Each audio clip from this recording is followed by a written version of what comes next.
Fesi, for those that don't know what signing day is like as a coach, how would you sum that up emotionally and physically? Because you probably don't sleep much. It's Christmas for us because everything is officially inked on paper or clicked or submitted, I guess, with where we are with technology. But it's really exciting. You feel the sense of relief. You put so many hours and time and energy into recruiting these unbelievable young men. A lot of them who you have to battle other schools with. Some you feel a lot more a lot better about getting. But regardless, to know that they're official and all in, it's a really exciting feeling. So I would say for football coaches, it's a Christmas before Christmas. The overwhelming theme of this class, from what I could tell and from the interviews that you did before signing day, is speed. You got a ton of speed coming into the wide receiver room. What else makes this class unique? Just they're unbelievable young men. Like they're going to be great leaders on this football team. They're going to be guys who are going to be super successful after football, whether they pursue the NFL careers, and just whatever they do professionally.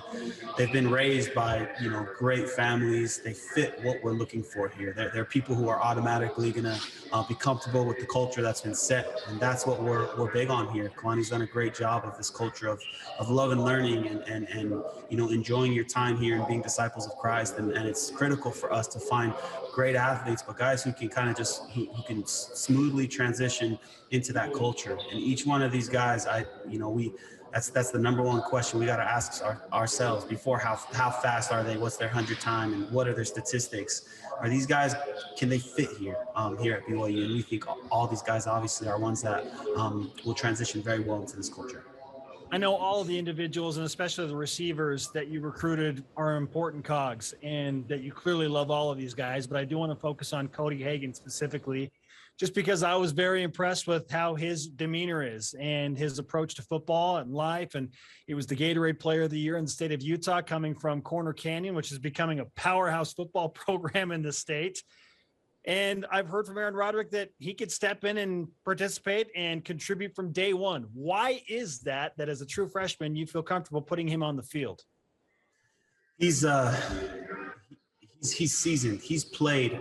I mean, everyone looks at him, like you said, he's a Gatorade Player of the Year. That's huge. But he's been doing it for a lot of years at Corner Canyon. He's a guy, when you look back at, Dax Milne and Gunnar Romney, for example, they played right away as freshmen. And they had a lot of experience, and they did that in high school. They were both starters on very successful teams, multiple state championships at a very young age as sophomores. And Cody's the same. He's a very seasoned player that just gets it. He happens to have a great track time attached to him, unbelievable stats. And then just working him out at the camps in person, you're able to see that there's more than just speed there. He's got a natural feel for the position. He does things that get you really excited as a wide receivers coach that can be difficult to teach sometimes or for someone to adopt. So he's just a really polished receiver that's dynamic, and I think he's got a great chance to play here. And the nice thing is his mom, Marcy, attended BYU. Dad, Sean, went to Utah. That's why I like him. He listens, he's a mama's boy. He followed right. But no, Sean, obviously, unbelievable. He's got such great parents. His family's outstanding. And I'm so, excited and thrilled to get him whenever he chooses to come. Yeah, let's talk about when a guy like Cody is anticipated to actually make his debut at BYU, because I know there are some moving pieces with prominent receivers that are in the room still. Maybe they're coming back. Neil Pau, we think, is going. He's going to play in the Hula Bowl. But Gunnar Romney is an interesting one, and Puka Nacua had a breakout season. So what guys are you expecting to come back and maybe delay Cody because you got too many people there? Yeah, that's kind of it. A lot of these conversations are going to take place right after this bowl game, when they can fully just put their mind at ease and the season's officially done. And so we haven't been super aggressive with some of these guys who are on the fence, but that does factor into Cody's decision, as it should anyone who's looking to come play right away. The other thing on the non-football side of things is there's a lot of unknown with the mission you go to and how COVID is still affecting it. So potentially another year going by, playing a year and letting some of that settle a little bit more. is probably another variable that recruits might factor, into their decision-making process. We do know he wants to go regardless, and he'll be an unbelievable missionary, and we're going to be supportive of him. But like you mentioned, there's a lot of factors, and so we're kind of anxious to see how that all plays out. How do your personal wants not get in the way of trying to support some of these guys? Because I look at Gunner and I'm like, hey, I've told him to his face, selfishly, brother, I hope you are back, straight up. But I know you got to do what's best for you. So how do you handle that as a coach? Because you know what a boost Gunner would be to the room and to your team next season, but you want to support him. How do you handle that? It's a great question, and honestly, it's not a magical answer. I take a step back and I say, if this was my son, how would I approach him? And if all the stars have aligned for him to go, then go and go chase your dream and go get what's yours. But if there are multiple things that I feel you need to stay back, that you're gonna gain, more importantly, long term, that are gonna help you in your life, and the success you find long term, then I'm gonna present that before them. Ultimately, like, I will never tell a guy, this is what you need to do, but I will give my strong opinions, and I'll be supportive no matter what. But that's how I've found it to be less conflicting, or battling those selfish issues and desires, is saying, if this was my son, knowing what I know about him, how would I approach him? And that's seemed to work out well for me. As we transition now to the bowl game scenario and just kind of how crazy the past few weeks have been, how have you been able to kind of stay in the moment and get into bowl preparation when Coach Sitake, Kalani's contract situation was floating out there, and you got a bowl game opponent coming along, and recruiting day and signing day, all of these things you have to manage when there's so much uncertainty. So how did you manage to work your way through that and not go crazy? Fortunately, that's something that I think just comes with experience in this profession. This part of the year is crazy. It's no matter what, whether you're anxious because your boss could get an extension, whether you're anxious because your boss could be terminated, whether you're getting looked at by it. It's a crazy time. There's a ton of scenarios, and it can be very, very overwhelming. But one thing that helps is you just got to look at the guarantees. I preach to my players all the time, and so do our other coaches. You control what you control. That's it. Control the controllables. We did it with this bowl game. That was our message. So it'd be hypocritical for us as coaches to let other things outside, deter us from the task at hand, which is the bowl game. And so fortunately, I still, I'll always have room to improve. But as time has gone by, I've been able to just block out a lot of the noise and just say, hey, this is the game we got. Let's focus on that and shut everything out. So you guys are the ones who make it more difficult. We got to do something. We got to contribute some way. Come on, Fesi. I don't knock you for it. I don't knock you for it. You're doing your job. We're doing our job. So when you got the official word that Kalani was extended through 2027, what went through your mind? Relief, joy. I know this is where he wants to be. He says it and he means it. BYU is at his heart, and I'm just so lucky on the football side of things. It's nice because there's an element of like, oh, good. I can, I got this job.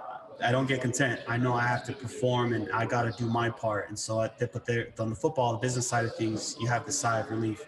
On the familiar side of things, it's I'm very proud, and I obviously I love that man. I'm so grateful he's at the helm and leading this team. I don't think there's a better person for that. And so just a lot of joy and excitement for that, and he deserves it. So from my outside perspective, and I'll be in Shreveport with you as of tomorrow afternoon, but once that hire, or I guess I should say extension, happened for Kalani, I kind of felt like the team was reinvigorated just in the conversations I was having. What are you feeling and seeing in that regard?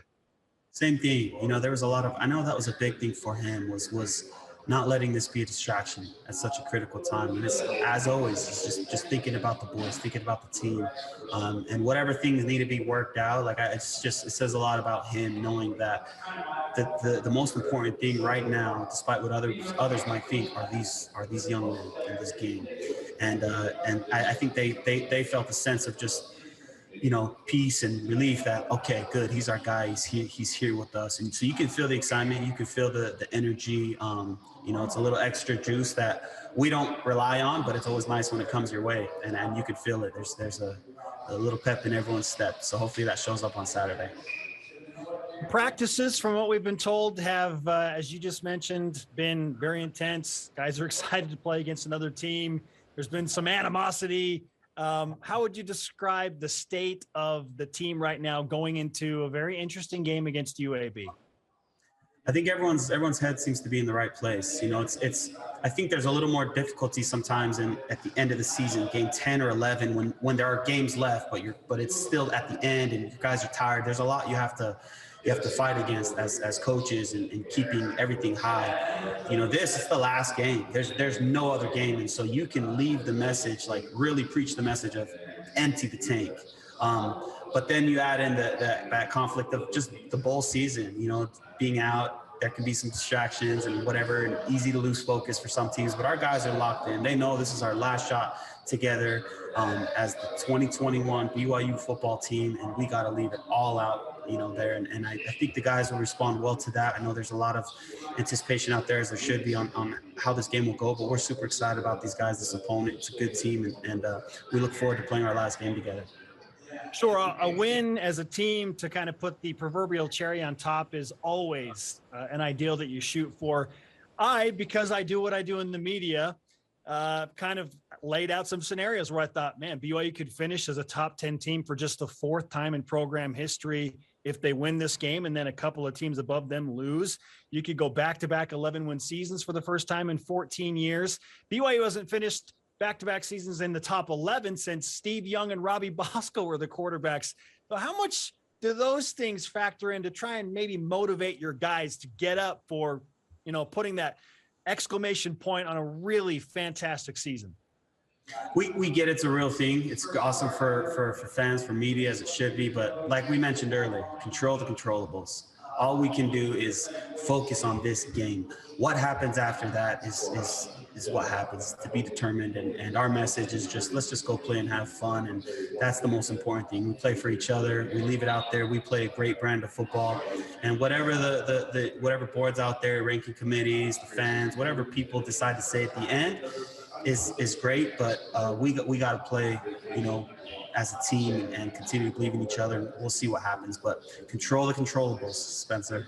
I love that. I'm already writing this down. I'm implementing this into my own personal life. Control the controllables. I love it. Okay, before you go, I need to ask you about some bowl game activities. I know there was a big Madden tournament yesterday, and Soljay Mayava-Peters was getting some trash because he was in it late and then didn't come through.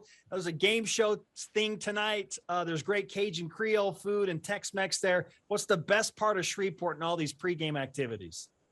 So we coaches, we weren't at that Madden thing. That was just the players, and they're just doing the axe throwing themselves as well. So tonight will be the first thing together as a team, is the big game show deal. But so far, it's just really in general, it's been the hospitality. You hear about it, the Southern hospitality, but it is a real thing, and we feel it.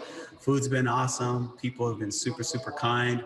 That sticky, icky weather is awesome. You know, it's nice to feel, you know, a little dirty and sticky, and we love it. So, but it's been awesome. We've enjoyed it. We look forward to a couple more days of festivities, being with the guys and enjoying the hospitality down here. The people are awesome.